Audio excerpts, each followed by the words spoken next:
Oi pessoas, aqui é a Paula de Balzac e hoje eu quero conversar com vocês sobre o seriado Pacto Brutal, sobre o assassinato da Daniela Pérez, né, uma situação real que aconteceu no finalzinho de 1992. E eu me lembro muito bem porque eu tinha 12 anos na altura. Ok, era uma adolescente, era uma pré-adolescente, só que vocês têm que lembrar que nessa altura não existia internet. E a novela era uma coisa que tinha um impacto, assim, gigantesco pra gente, sabe? Como a gente não tinha internet, a gente ficava sabendo tudo através das revistas. E os artistas, né, os atores, as atrizes, eram assim, era tudo pra gente. A gente admirava, a gente venerava, sabe? A gente era como se fosse assim um mundo assim. Ainda hoje tem gente que ainda tem isso, né? Mas assim, na altura era muito mais.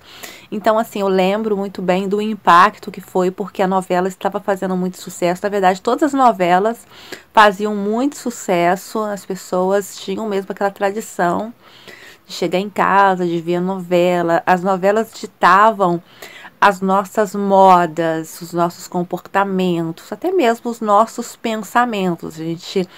A novela era uma forma muito fácil de manipular também o nosso pensamento, os nossos ideais. Tinha muito às vezes sutil e às vezes não tão sutil manipulação, que nem sempre era pro mal. Houve as novelas da Glória Pérez, por exemplo, quando se anunciava, vai ter uma novela da Glória Pérez, a gente sabia que sempre teria alguma causa envolvida, algum tema social para a gente se engajar. Então, assim, a gente recebia com muitos bons olhos as novelas da Glória Pérez, e essa a gente sabia, olha, a filha dela vai trabalhar nessa novela também. E a Daniela foi muito bem recebida, porque era aquela.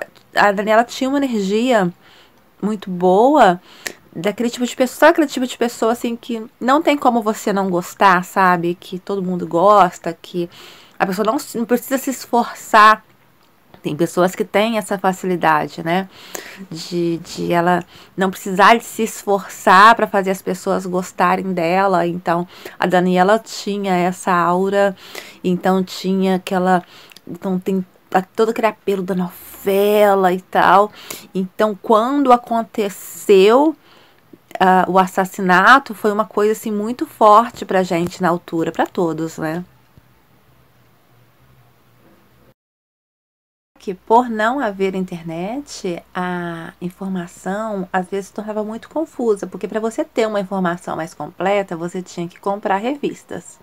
Não era todo mundo que tinha dinheiro para comprar revistas. Então, o que a gente sabia era aquele picadinho que a gente ficava sabendo assim na TV aberta, aquilo que a gente conseguia, né, dar uma bisbilhotada assim nas capas das revistas.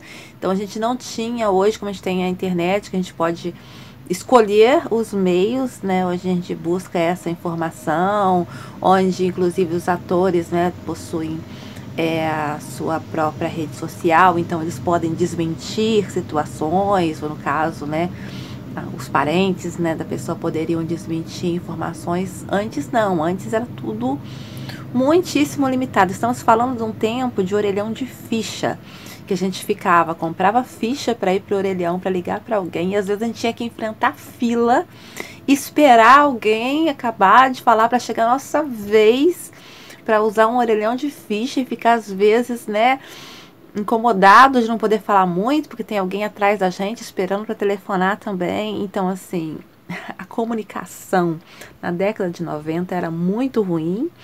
E ainda por cima também, outra coisa muito pesada na década de 90 é que, assim,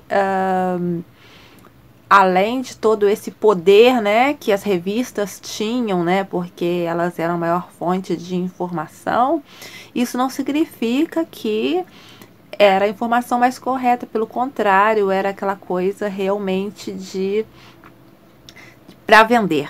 né, para vender. E o que aconteceu muito, e isso que um dos pontos principais dessa série na HBO é mostrar o quanto havia um jornalismo, né, entre aspas, né, que fazia questão de, de, de criar escândalo, de ganhar dinheiro em cima da dor, né, das pessoas, porque havia uma necessidade de se vender revista. Então tem uma parte que eu acho muito profunda, que a Glória Pérez, né, mãe da Daniela, autora da novela, fala que muito mais doloroso do que ver as fotos ver as fotos da filha dela, né, caída no meio do mato, onde ali, né, ela recebeu 12 punhaladas no peito, o coração saiu para fora, era muito doloroso, mas tão doloroso quanto, ou mais doloroso, não lembro qual desses termos que ela usou, era ver a imprensa colocando foto dos dois, né, dela e do assassino, que afinal era um par romântico na novela, como se fossem um par romântico na vida real também. É muito horroroso. O cara me matou e aí me colocam foto junto com ele como se fôssemos um casal. Então, esse seriado na HBO mostra partes... Meu cachorro dormindo. Mostra partes da investigação, partes em que a própria Glória começou a correr atrás para investigar, para saber mais, porque o negócio estava meio doido, estava meio parado. E a gente começa a pensar assim, igual eu tenho filhos cachorros, são 6 cachorros, e eu sou louca por eles, entendeu? Esse daí, ó, ele tava, olha a patinha dele, né? Ele esteve doente nessas últimas 2 semanas, agora ele tá bem, graças a Deus, ele tá ótimo. E eu fiquei 2 semanas cuidando dele, ele estava com uma infecção.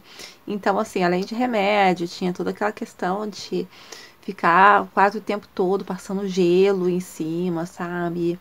E de não dormir, e de ficar realmente por conta, cara, e são assim, todo mundo vai falar, são cachorros, né? Para mim não são cachorros, mas para a maioria das pessoas, né, são apenas cachorros. E eu fico louca por eles, assim, sabe? Eu defendo eles loucamente.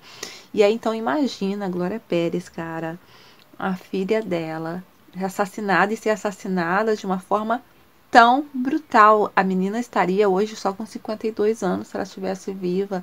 Tanta coisa que ela queria fazer e que ela não, né? E que foi cortado dela, que foi tomado, foi tirado dela, assim, de uma forma tão brutal, de forma tão cruel, né? Ela queria ter filhos, queria tanta coisa que ela não pode realizar, né? Então imagina uma mãe que vira uma leoa para poder fazer justiça, né? Claro que você fazer justiça não vai trazer de volta o seu filho, né? Mas pelo menos vai te dar sentido pelo menos pro resto da sua vida, que você vai ser obrigado a ter que viver e conviver com a ausência desse filho e com a presença dessa dor e com a lembrança de como foi tudo tão cruel, de como foi tudo inadmissivelmente cruel. Então, aí eu fico imaginando, gente, eu com meus cachorros eu já fico doida, sabe? Qualquer coisa que aconteça com eles, eu fico doida. Agora imagina a dor dessa mãe, sabe? Então, assim, é uma questão assim, né? Não é possível uma pessoa não ter um mínimo de empatia para não compreender o quanto que é devastador, o quanto que não fica devastada uma mulher para a vida toda com a perda de um filho,